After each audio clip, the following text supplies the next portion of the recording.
नमस्कार दोस्तों, मेरा नाम है विजय कुमार। आप देख रहे हैं कॉमिक्स पिटारा चैनल को। तो चलिए दोस्तों, मनोज कॉमिक्स में कुर्बान की शानदार कॉमिक्स को शुरू करते हैं, जिसका नाम है दिमाग के चोर। आप देख सकते हैं इसका कवर पृष्ठ जो कि कुछ इस तरह का है। तो चलिए इसकी शानदार स्टोरी को शुरू करते हैं। पृथ्वी से सैकड़ों प्रकाश वर्ष दूर गहन अंतरिक्ष में स्थित छोटा सा ग्रह मंडल ओक्टोन, जिसमें सुकारा, बोम्बा, क्रोम और नोवा जैसे ग्रह मौजूद थे। पूरे ओक्टोन ग्रह मंडल में क्रोम ग्रह का विज्ञान सर्वाधिक उन्नत और विकसित था, जिसका मुख्य कारण था दिमागी नामक वो यंत्र जो क्रोम वासियों को स्वस्थ और शक्तिशाली दिमाग प्रदान करता था। सुकारा, बोम्बा एवं नोवा कभी उसकी बराबरी ना कर पाए, इसलिए क्रोम ग्रहवासियों ने उनके ग्रहों की सीमा पर लगा रखा था चूसक नामक वो यंत्र, जिससे निकलने वाली किरणें सुकारा, नोवा एवं बोम्बा ग्रहवासियों के दिमाग को नष्ट कर देती थी। चूसक की वजह से ही तीनों ग्रहों के वासी दिमागहीन थे।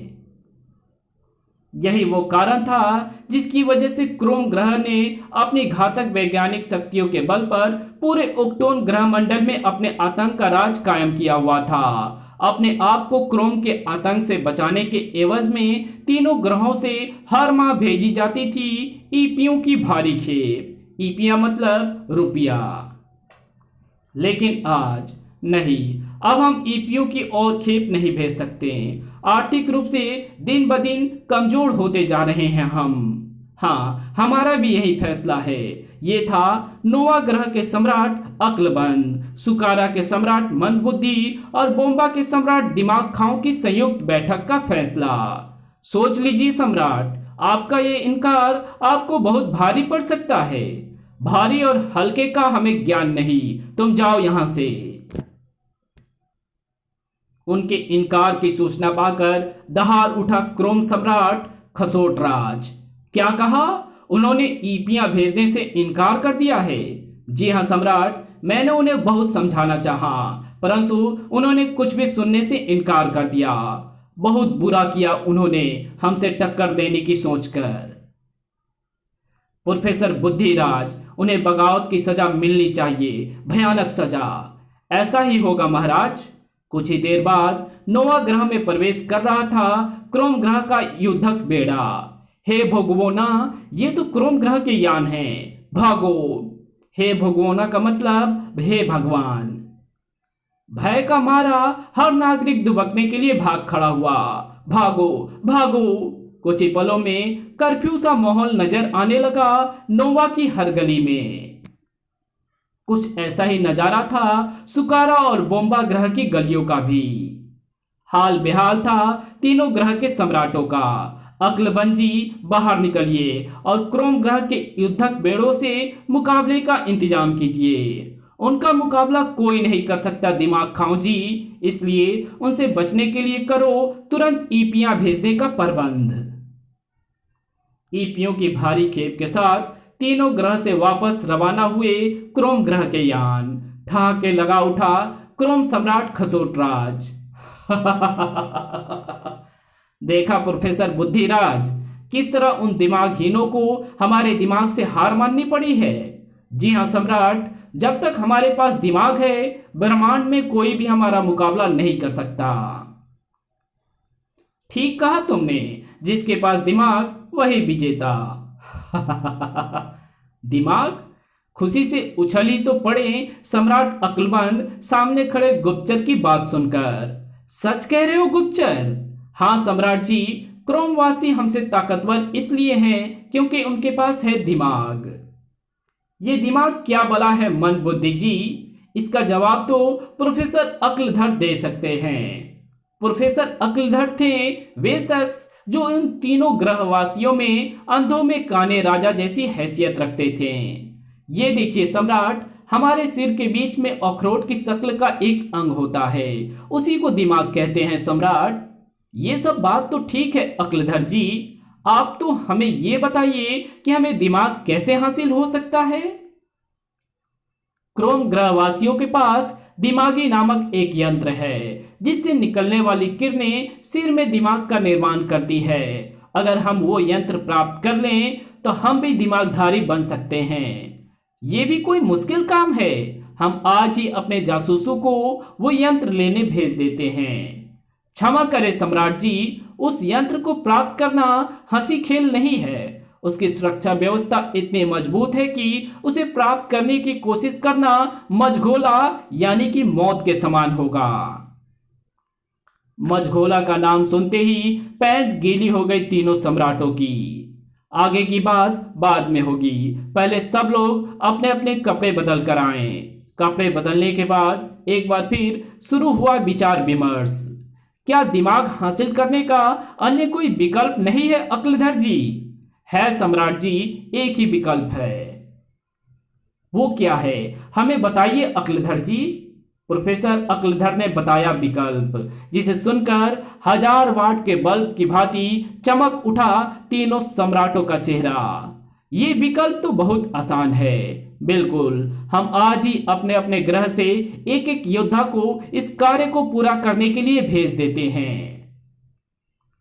अब कुछ दिनों बाद हमारे पास भी दिमाग नाम का हथियार होगा, जिसके बल पर हम क्रोम ग्रह को हराकर अपनी सारी ईपियां वापस ले आएंगे। मैं तो उन कमबख्तों की सारी पैंटें उठा लाऊंगा। उनकी वजह से मेरी 4-5 पैंटें रोज गीली हो जाती है। दिमाग प्राप्त करने की कल्पना मात्र से ही प्रसन्न थे तीनों सम्राट। ग्रह पृथ्वी, स्थान राजनगर, खेल चोर सिपाही। कहां तक भागोगे बच्चों? आज कुर्कबान दी ग्रेट जहन्नुम तक भी तुम्हारा पीछा छोड़ने वाला नहीं है।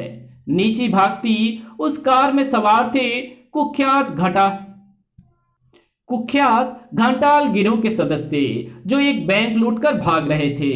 ये कमबख्त तो भूत की तरह पीछे पड़ गया है। चिंता मत करो, इससे पीछा छुड़ाने का उपाय है मेरे पास। अगले पल वो पूरी दक्षता के साथ कार को इस सकड़ी गली में मोड़ता चला गया। उसकी उड़न कार इस संकरी गली में प्रवेश नहीं कर पाएगी।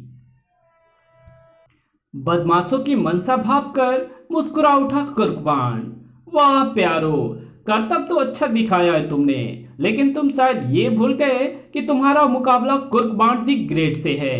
मिस्टर होल्डोल, दिखाओ इन्हें अपना कमाल। अगले पल आश्चर्यजनक तरीके से सुपरकार उस गली में प्रवेश हुई। उसे देख दांतों तले उंगली दबा ली बदमाशों ने। मर गए, ये तो अपना भी बाप निकला। अब खैर नहीं हमारी। वाकई खैर नहीं थी बदमाशों की, क्योंकि अब कुर्कबान उनसे निपटने का इरादा कर चुका था। मिस्टर होल्डोल, चोर सिपाही का खेल बहुत हो चुका। अब इनका पुलिंदा बांधकर इन्हें बापूजान की सेवा में पेश करने की तैयारियां करो। Yes master. अगले पल सुपरकार से बरसने लगा गर्मा गर्म पानी। आऊ, जल गया, हाय मार डाला रे। गर्म पानी के बाद अब जरा मजे लो सड़क पर फैले मोबिल आयल के। सड़क पर फैले मोबिल आयल पर लहरा उठी बदमाशों की कार। अबे कार संभाल, वरना कहीं टकरा जाएगी। सड़क पर फैला मोबिल आयल, मौका दे तभी तो कार संभालूं। बुरी तरह से लहराती कार एक खंबे से टकराई और उलट गई। भड़ाक, हो गए बेहोश। ससुरे चले थे कुर्कबान दी ग्रेट से पंगा लेने। बाण भैया, इन्हें मिलाकर हम अभी तक घंटाल गिरोह के 10 सदस्यों को पकड़ चुके हैं, लेकिन अभी तक किसी से इनके मुख्य अड्डे के बारे में नहीं जान पाए हैं। चिंता मत करो मोटू, अगर हमारा अभियान इसी तेजी से चलता रहा तो ना तो इनका अड्डा ज्यादा देर हमारे हाथों से बचेगा और ना इनका बॉस गुरु घंटाल।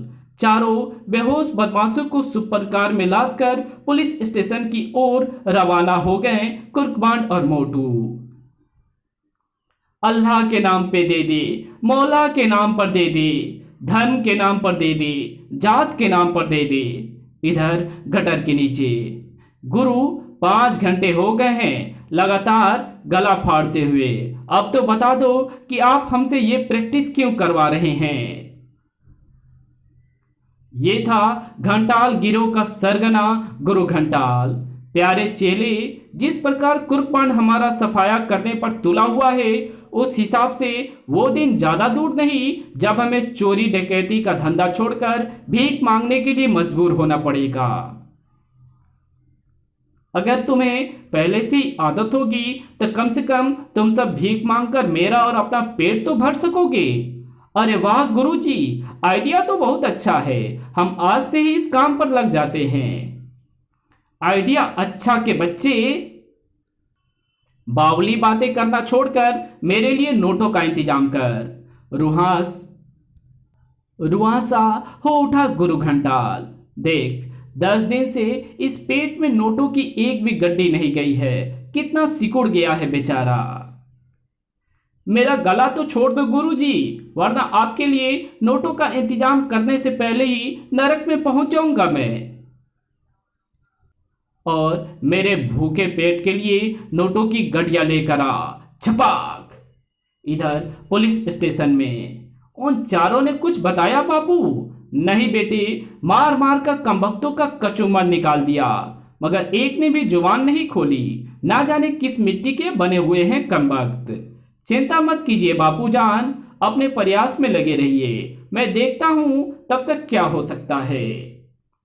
घंटाल गिरोह का सफाया करने के लिए हमें कोई ठोस योजना बनानी होगी मोटू प्यारे। तुम ठीक कहते हो बाण भैया। इधर बांगड़ू और उसके साथी अपने गुरु के लिए नोटों की गड्डियों का इंतजाम करने में लगे हुए थे। या आप कौन है भाई साहब? अबे लल्लू, ये चाकू देखकर भी नहीं समझा, हम लुटेरे हैं। ला, ये सूटकेस मुझे पकड़ा और 9-2-11 हो ले यहां से। सूटकेस छोड़कर वो व्यक्ति ऐसे भागा जैसे कभी वहां था ही नहीं। देखा कैसे भाग लिया है? सूटकेस खोलकर नोटों के दर्शन तो करा दो बांगड़ू उस्ताद। अभी लो प्यारे।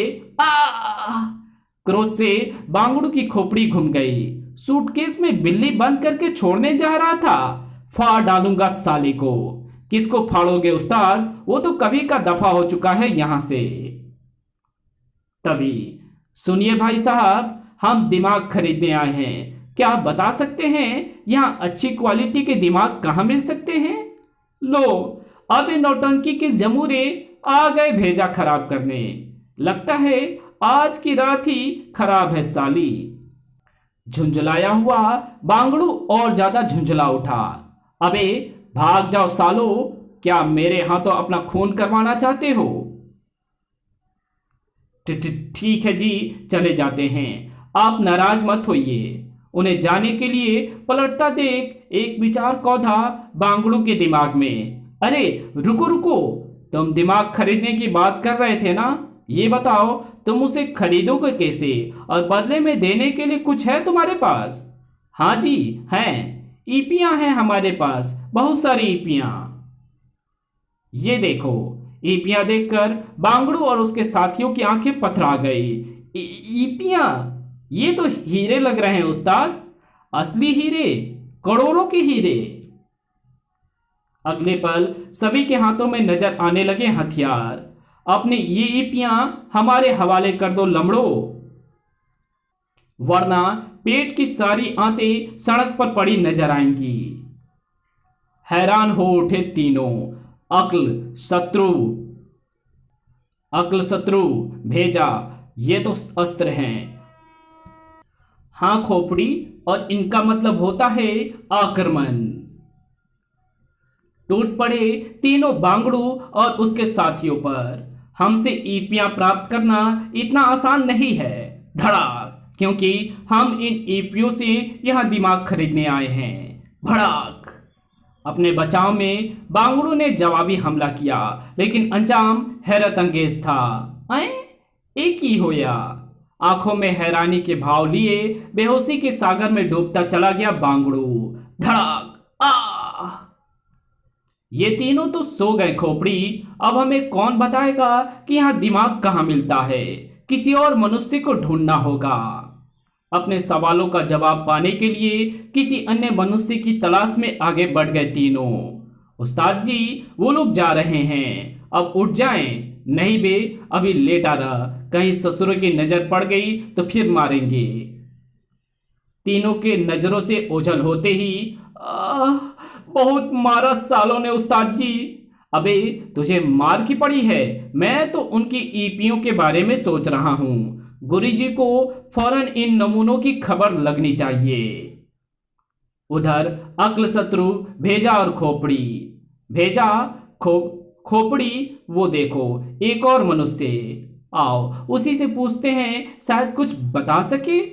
उनका विचित्र सवाल सुनकर हंस पड़ा वो शराबी। हिच, दिमाग मिलने में क्या परेशानी है भाई? किसी भी आदमी को पकड़कर उसकी खोपड़ी खोल लो और उसमें हाथ डालकर दिमाग निकाल लो। हिच, धन्यवाद भाई साहब, हम ऐसा ही करेंगे। एक खोपड़ी, क्यों ना सबसे पहले इसी का दिमाग निकाला जाए? ख्याल तो नेक है। अगले पल ये खुल गई खोपड़ी और ये निकाला मैंने इसका दिमाग। दिमाग को देख खुशी से नाच उठे दोनों। ये तो बहुत आसान तरीका है दिमाग हासिल करने का। हाँ, अब हम ढेर सारे दिमाग हासिल कर लेंगे। खोपड़ी भेजा, ये सो क्यों गया? हमने इसका दिमाग निकाल लिया है ना, लगता है इसलिए नाराज हो गया है। ओह ये बात है, मैं मनाता हूं इसे। ए भाई देखो, नाराज मत हो, दरअसल तुम्हारे दिमाग की हमें बहुत जरूरत है। तुम चाहो तो बदले में हमसे ईपियां ले लो। बेचारा मुर्दा भला क्या बोलता। भेजा खोपड़ी, ये तो कुछ बोल ही नहीं रहा। अरे नहीं बोलता तो छोड़ इसे, अब चलो यहां से। अभी तो हमें और भी दिमाग एकत्र करने हैं। इस कहानी को यहीं खत्म करते हैं। इसके आगे कहानी पढ़ेंगे इसके पार्ट 2 में। तो मिलते हैं इसके दूसरे पार्ट में, तब तक के लिए बाय। अगर आपको ये वीडियो अच्छी लगी हो तो इस वीडियो को लाइक कर देना। चैनल पे नए हो तो चैनल को सब्सक्राइब कर बेल आइकन को जरूर प्रेस कर देना, और जहां इस वीडियो की जरूरत हो वहां इसको शेयर जरूर कर देना। Thanks for watching my videos.